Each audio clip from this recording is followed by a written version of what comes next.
Welcome to the Clear Admit MBA Admissions Podcast. I'm Graham Richmond, and this is your wiretaps for Monday, March 10th, 2025.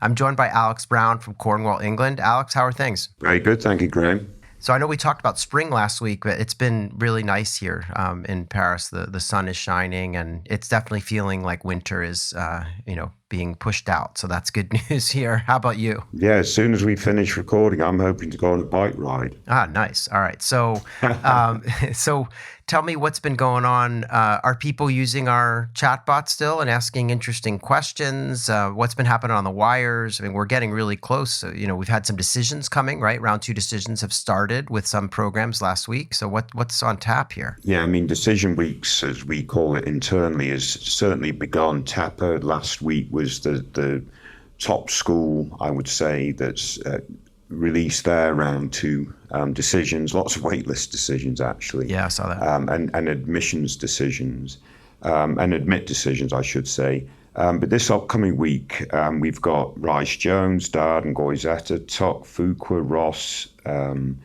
and I can't read my writing, Mendoza, and Georgia Terry, Indiana Kelley, all have round 2 decisions they're rolling out. Minnesota Carlson is round 3. And yeah, I still can't read what that other one was. So wait, you're still writing things down with like a pen or something? Is that, I didn't know people did that. I use a notepad. I know, yes. Just kidding. But yeah. It is funny. It's going to be a lost art eventually, I guess, right? Yeah. Well, that's the problem. I can't read my writing. Yes. Someday someone will find this and wonder what the heck it is, right? But All right. So lots coming. And people, as you asked, people are still using our chatbot, which is very cool. We're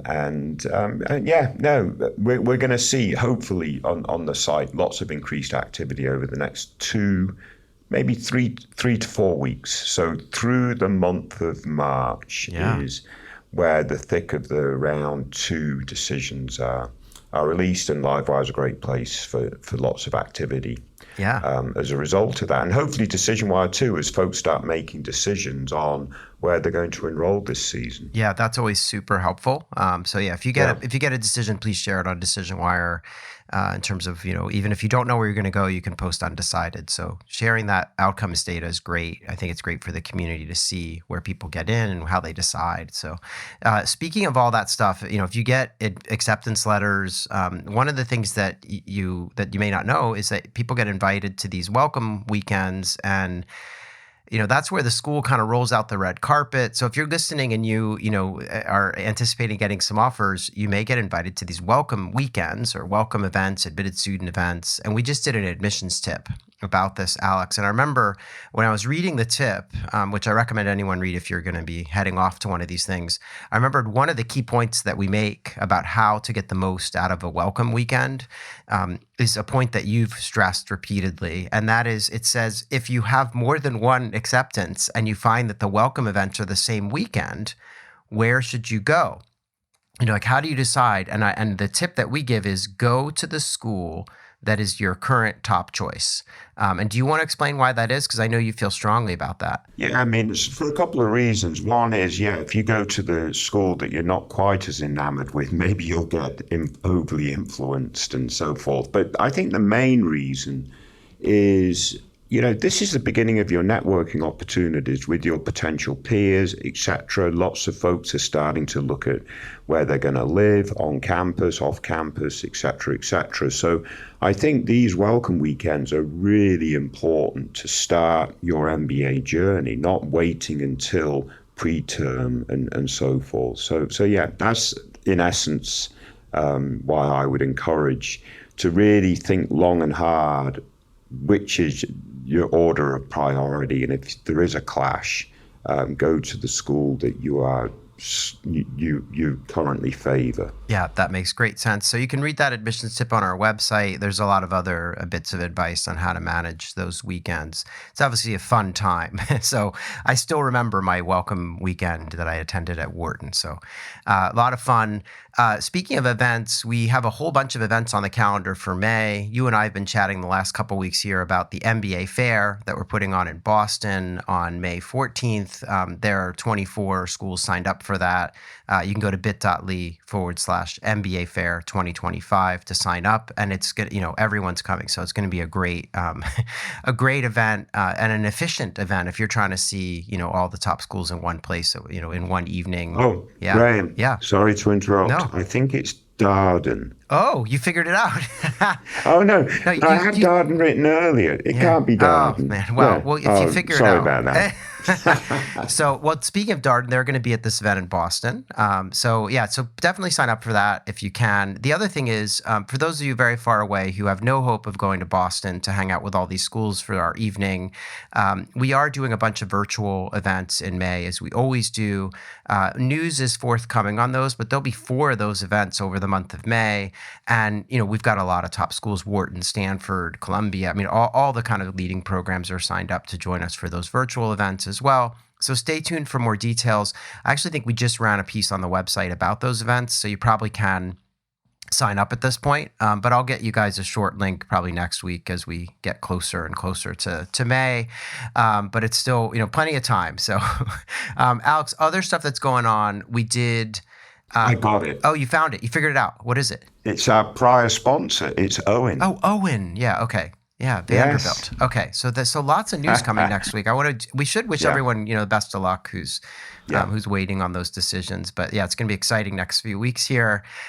We did Peggy on our team wrote a couple of really great articles about how MBA programs are integrating sustainability, and then another one on the MBA and social impact. So I encourage people to check those out if those are, if that's kind of a domain that you're interested in. There's like a list of 15 leading MBA programs that actually offer an ESG specialization. So environment, society, and government specializations. And then the social impact piece that she did, I learned that she just pulled this out as one example, but she says a school like Yale SOM has over 50 different social impact related electives. Plus they also offer a separate kind of MBA/master's in environmental management. So there's a lot happening on this front. And we just ran a couple of stories to highlight that stuff. So you can check those articles out on the site. I know, Alex, that's an area that you're pretty passionate about and have encouraged us to write more about. Yeah, I mean, quite frankly, this is super critical to the survival of the planet. So we need MBAs to be well equipped for our future, right? So yeah, no, really, really good. Like last year, we ran a series of what top schools, specifically individual top schools, are doing in the sustainability area, for example. So glad to see that we're still quite focused in these domains. Yeah, definitely.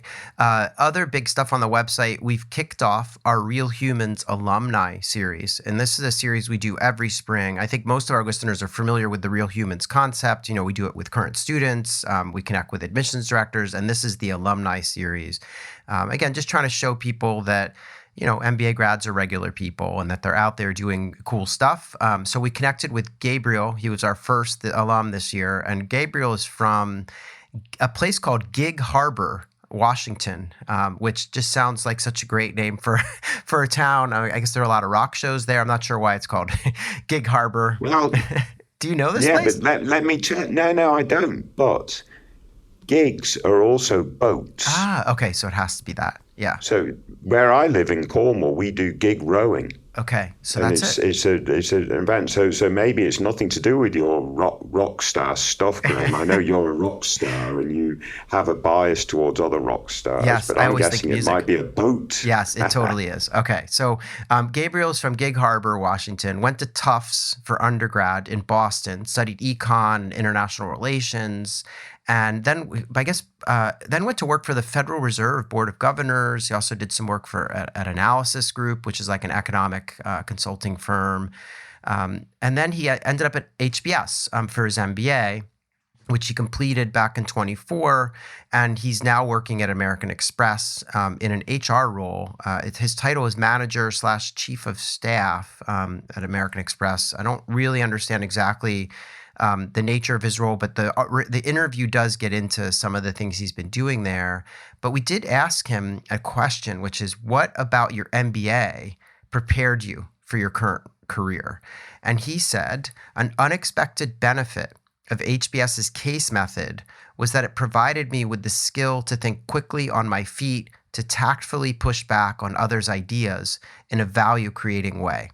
Debating my peers over hundreds of different cases gave me the communication skills needed to speak confidently to leaders many levels above me and nudge them towards the best outcomes for their teams, or at least encourage a productive debate, particularly around topics that can be sensitive or uncomfortable to discuss. So I thought that was kind of cool, Alex. I think that's fantastic. And it's a clear reason for, the case methodology. Yeah. And we know that's Harvard's real core strength in terms of its educational sort of offering. So yeah, absolutely brilliant. Yeah. Now I did wonder as I started to read his quote whether maybe he didn't read the cases because he said he had to think quickly on his feet, but because, they have to read so many cases at HBS and you've got to go into the classroom prepared because they do something called cold calling. And so, yeah, you got to be able to, to articulate your ideas in real time. A lot of fun. Last thing before we talk about this week's candidates is that we continue to run our Real Numbers series. And this time we did two. There was one on GRE scores at U.S. schools and another on GMAT scores at international schools because we'd done the U.S. last week. So I just want to ask you, GRE scores, U.S. schools, we published kind of the averages across all of them. Any idea what school has the highest average GRE score in their incoming class? Stanford or Yale? Yeah, so Yale has a 330. Now there's an asterisk because it's their median. For some reason, they publish median, not average. So Yale has a 330 median and Stanford has a 327 average. So those two are absolutely the leaders. One tidbit I thought was kind of interesting is that there are a handful of schools with lower scores that are, kind of top schools, right? So the average at a place like Michigan Ross or UVA Darden is just 321. So a good bit lower than that 330 we see at Yale. And then even say Georgetown or Indiana, it's like 319. So there's a pretty wide range of scores at some of these top programs in the U.S. Yeah, quite frankly, I don't get it. We talked about this for the last 2 or 3 years since top schools started to accept the GRE. There's definitely an opportunity for those that are nervous about taking standardized tests, take the GRE, not the GMAT, because the averages don't relate, right? Yeah. So, if you did comparisons, direct comparison between average, I don't know what Ross's average GMAT score is. Let's say it's 720, 725, somewhere around there, I'm guessing. Mm-hmm. The equivalent average GRE would probably be 27, 28. Yeah. But again, I'm guessing. I'm not looking directly at the tables that tell me that. But so I don't get that difference and why schools are persisting with that difference. Yeah, I would predict that may start to go away, but we'll see. Yeah. We will see. And then one last thing on the GMAT scores for international programs. So this is, non-US schools. Any idea who has kind of the highest average GMAT score at the non-US school? Well, I do some work for LBS, so I'll throw in LBS. But obviously, I'd throw in LBS with INSEAD because they're typically the top two MBA programs in Europe, or at least in my book. So what's the answer? Yeah, so INSEAD and LBS are at the top. INSEAD just a tiny bit ahead of LBS. I guess INSEAD says 708 average, LBS 700. So yeah, those are... Yeah. And then when you look at some of these other top schools in Europe, like ESADE in Spain, 660, ESMT in Berlin, 640, Oxford, 680. So the reason I'm mentioning those is because you see there's kind of an opportunity. If you're someone who hasn't done, wildly well on these tests, it seems like the European schools place less of an emphasis. It's certainly not, their averages are lower than the top US schools for sure. Yeah, no, I think that's a very fair observation. Yeah, so potentially an opportunity. Let's talk about this week's candidates. I will say, though, Graham, getting a 700 on the GMAT is very difficult. Oh, yeah, absolutely. We are talking at the top end of the spectrum. IQ spectrum or whatever you want to call it. Yeah, totally. So a couple other things before we talk candidates. You can always write to Alex and myself by emailing us at info@clearadmit.com. Just use the subject wiretaps and we'll write you back. That podcast I recorded with Sam Fold, who's the general manager manager of the Philadelphia Phillies, is out now, and you can listen to it wherever you're listening to this episode. That was a lot of fun, as I've been saying. But anything else, Alex, before we talk about this week's candidates? Let's kick on. All right, so this is Wiretap's candidate number 1. Our first candidate this week has 8 schools on the target list, and those schools are Georgetown, Harvard, MIT, Stanford, Washington Foster, UCLA Anderson, USC, and UVA Darden. This person's hoping to start school in 26. They are a military officer. They're currently retiring from the military. They've completed their requisite number of years, and that's an important point here because they've actually been in the military for 20 years. So this person's around 40 years old, I'm guessing. They had a 3.8 undergraduate GPA. They're currently located in Germany, presumably at the U.S. base there. They want to land in Seattle after business school, and they indicate a desire to do either consulting or aerospace, defense, tech. I mean, they list a number of options. And they mentioned some consulting firms and tech companies along with the likes of Boeing and Siemens as well. So they have a little bit of a wide net that they might be casting. And they did offer some additional comments. They just mentioned that they're, leaving the military, coming from an operations and strategic planning role. They've led teams of 80 plus people, and they're looking to grow into a leadership role in a large company in the Pacific Northwest. Their undergrad degree was in Arabic language and culture. It was from a lesser-known school, they say, but they did have that 3.8. They also earned a master's in theology from a seminary, and again had a 3.8 in that program.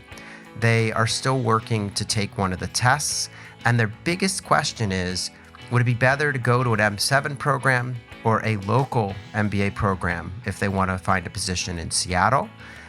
They're wondering if they should take the GRE or the GMAT, if we have a point of view on that. And then they're also asking the million-dollar question about should they be looking into executive programs because of their age, or should they, or should they be kind of working and going to school at the same time? Like, they're really not really sure about that. So, Alex, I know you had some dialogue with them. So what's your take here? Yeah, I mean, I think with a 20-year military service, which is obviously fantastic, it's going to be difficult, I think, for this candidate to pursue the full-time MBA route.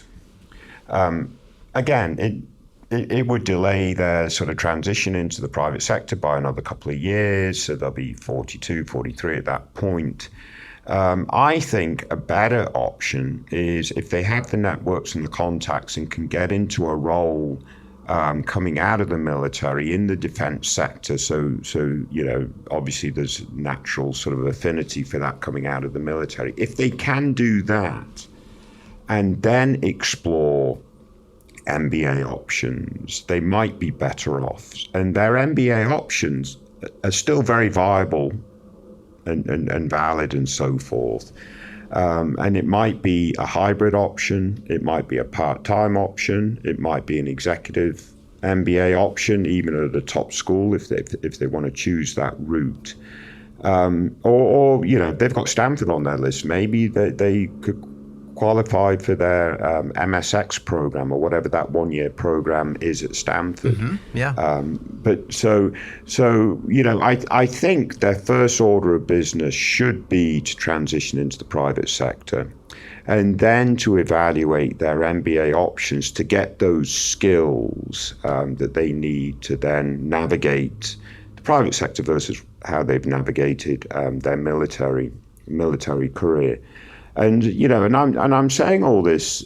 One of my past lives was being admissions director at the University of Delaware, which is a much smaller MBA program than we're used to talking about here on this show, and clear admittance and so forth.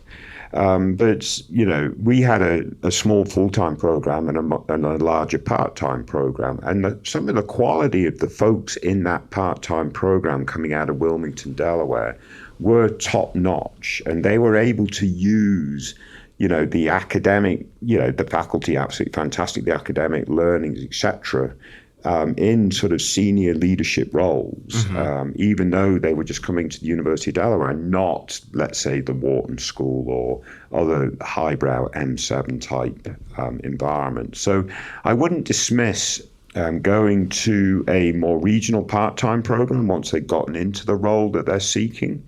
And I think, obviously Pacific Northwest, one of the bigger programs they could be targeting obviously would be Foster and so forth. But then whilst they're thinking about that, looking at Stanford's MSX program and other sort of hybrid or less, again, I'm just not convinced that the full-time option is that best move forward, Graham. Yeah, it's tricky. I mean, I guess in a pinch, an accelerated 1 year full time, I guess the MSX at Stanford is a 1 year degree, right? But I think, as you say, University of Washington might be a really terrific place for this person to land. And we were talking before we came on air. I mean, they have an evening MBA, they have a hybrid, and they have an executive MBA. So there's sort of something there, I'm sure, for this person. Real quick, what do you think about the test? I mean, I realize if they look at executive MBA programs, which, by the way, we didn't mention it, but Wharton has an executive MBA on the West Coast in San Francisco. So there are a lot of doors that start to open if they look at some of these hybrid or executive programs. But one thing that opens as well is some of these schools take the executive assessment, which is a different test. But they were asking GRE or GMAT. Did you have a point of view on that? I mean, I think if they've got the chops to do it, do the GMAT.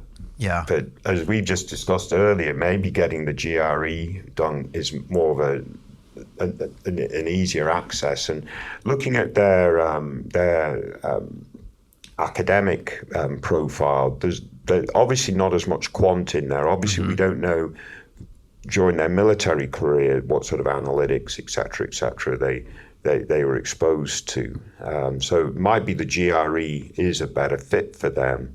But the admissions committees might be looking also at their quant profile. So if they feel confident, I would tackle the GMAT, get a good quant score on the GMAT, and that would help further open doors. I mean, I got to think that I know coming out of the military for 20 years is a little bit unorthodox targeting these top business schools, but I got to think that these top schools for their executive programs, part-time hybrid programs, will find this type of profile to be really super interesting. Yeah, agreed. I think they just need to do some digging. I mean, one of the issues, there are a lot of different programs out there when you start to expand beyond just a traditional full-time MBA. So, but I would start with Foster and Stanford, maybe look at Wharton Exec. And yes, I think the other thing they need to figure out is where are they going? Like, I don't know when they're retiring from the military, but they need to start doing some parallel networking to try to maybe land that job,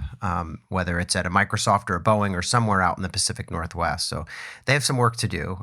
But I think, hopefully this is helpful as they start to think through their options. I guess my overall point is secure the job first and then figure out the best alternative for pursuing their MBA.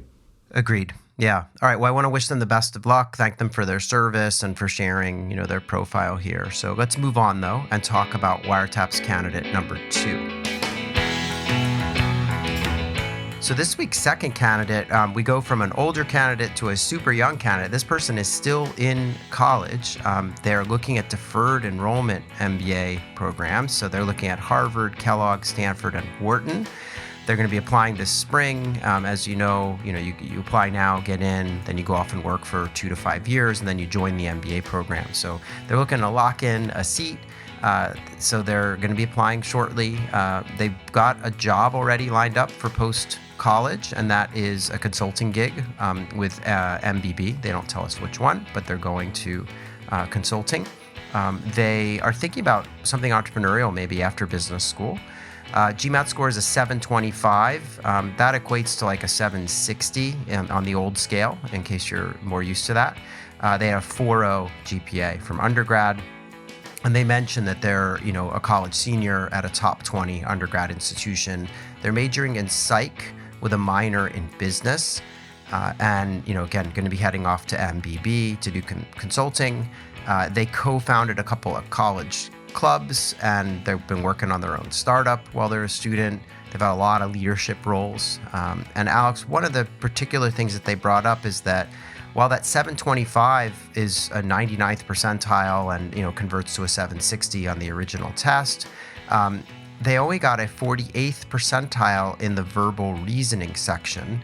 And that's because they got a 100th percentile in the other sections that are those two sort of math-oriented sections. So they're wondering, they know that a 725 is competitive, but they're wondering if that verbal score is going to be a red flag and if they need to take the test again. So what are your thoughts on their overall candidacy for deferred enrollment and anything about this test issue? Yeah, I mean, I think the overall candidacy for deferred enrollment is about as ideal as you can get. 4.0 GPA, lots of great leadership and activities on campus, off-campus stuff, startup experience, et cetera, already an offer at an MBB, coming out of college, and a 725 total score on the GMAT. I mean, if you're a deferred admissions candidate, you've got two shots at this, right? You've got this one shot coming out of college, and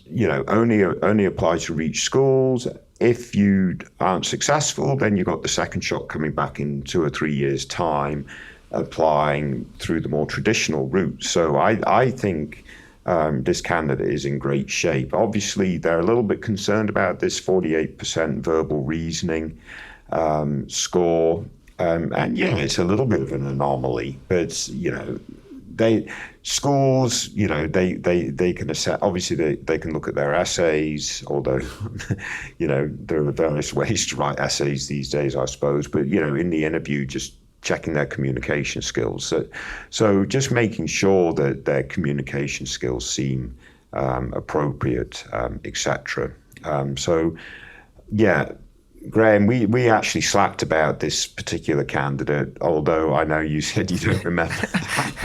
Totally but forgot. I think we're in agreement, right? That they're pretty stellar. And again, if they're not successful, just suck it up and reapply in 2 or 3 years' time. The idea then is that they've got performance post undergrad to show that impact and growth. And if they're starting off with MBB, it's got to be a very strong potential in that regard. Yeah, totally agree. It seems like they tick all the boxes. I mean, they didn't tell us what they've done for internships over the summer, but it sounds like, if they've landed a job with one of McKinsey, Bain, or BCG post college, they must have had some good internships. So, yeah, this person ticks all the boxes. I would not worry about the test, as you say. Just go for it. And yeah, again, the beauty of deferred enrollment applications is that there's no penalty if you don't get in. You can certainly apply in a few years' time. So, but I think they're going to be well positioned that they will probably end up with at least one offer of the 4 that they're going to apply to. So, yeah, sounds like everything's lining up well. So I want to thank them for sharing their profile. Let's move on though and talk about Wiretap's candidate number 3. So our final candidate this week, Alex, comes from someone who applied to, it's a decision wire entry, and they can't decide where to go. So I'll give you the basics. They applied to Berkeley, Duke, and Indiana Kelley, okay? They are starting school this coming fall, and they had a 625 on the GMAT Focus. They had a 3.8 GPA. I can't remember what a 625 translates to, but I'm assuming it's like sort of high 600s. So that's where they landed there. They ended up getting admitted to both Fuqua and Indiana Kelley, and they have a Forte scholarship. So I presume that means this is a female candidate. They didn't stipulate like how much, and I know some of those Forte scholarships are pretty generous. So I don't really know how much money's in play, but presumably that scholarship applies to whichever the schools they're going to attend. So they're torn between where to go, and the reason they're torn is that they want to land in, they say, the eastern side of the Midwest post MBA, but they also point out that they want to work in healthcare. So they're hoping eventually to be chief marketing officer of a large group or medical consultancy, and they like the HSM concentration. that Fuqua offers. So yeah, what do you make of this? I mean, obviously Indiana is nicely positioned with that eastern part of the Midwest location. They want to work in healthcare. Duke has this sort of concentration in that domain. What do you think they should do? Yeah, I mean, I'm going to make the case, obviously, for Fuqua.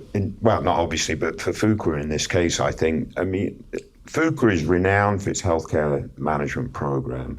When we think of healthcare, we think of sort of the Wharton and the Kellogg and so forth. But Fuqua's right there behind them, potentially with Ross or a couple of others.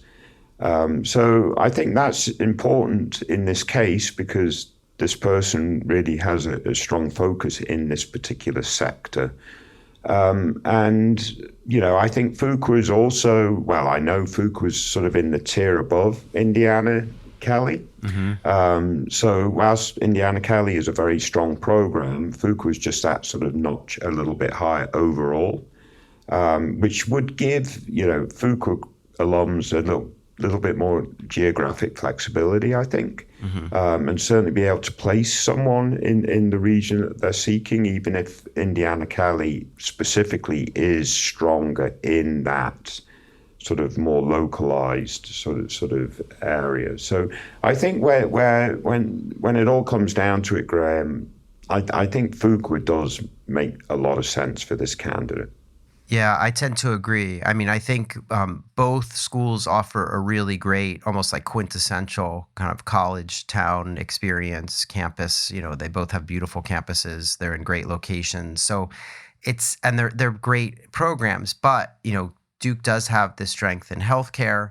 And as you say, Duke typically ranks above Indiana. And if the money's the same, you sort of lean towards just, you know, go to the best school you got into, especially one that suits your career goals. And I think I could not agree more. They can land in the eastern part of the Midwest out of Fuqua if that's their goal from the get-go. They just need to focus on that. So I think that's absolutely the case. I mean, I would have liked to have had a little more information on this candidate, like how much money they've got in scholarship.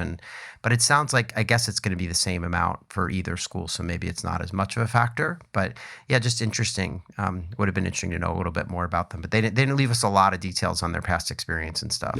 Yeah, no, that's fair. But again, I think it would take something quite significant to weigh the decision against Fuqua. Agreed. Yeah, definitely. So I want to thank this person for sharing. As we said earlier in the show, it's always great when you share your outcomes, even if you're undecided. It provides for great fodder on the show, but also I think it's just helpful for candidates in our community to see the decisions that people are faced with and how they're making them. So I want to thank that person. Yeah, Graham, I've got one point actually. As we go back to the military candidate that we talked about, maybe it would be smart for them to listen to your podcast with Sam Folds. Oh, why is that? Because he's in the executive program at Wharton. Is that why you're saying that? Yeah. And, you know, obviously that MBA experience is very different to a full-time 2-year experience. Right. So, you know, I just think it might make sense to sort of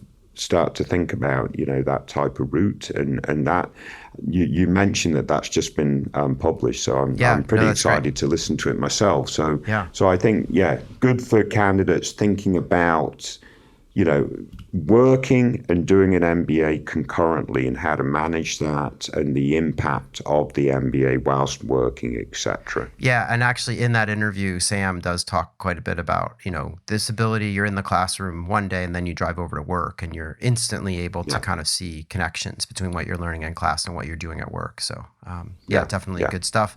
Alex, thanks for picking out candidates as always. Great discussion, and I'll talk to you next week again. Very good. Stay safe, everyone. Take care.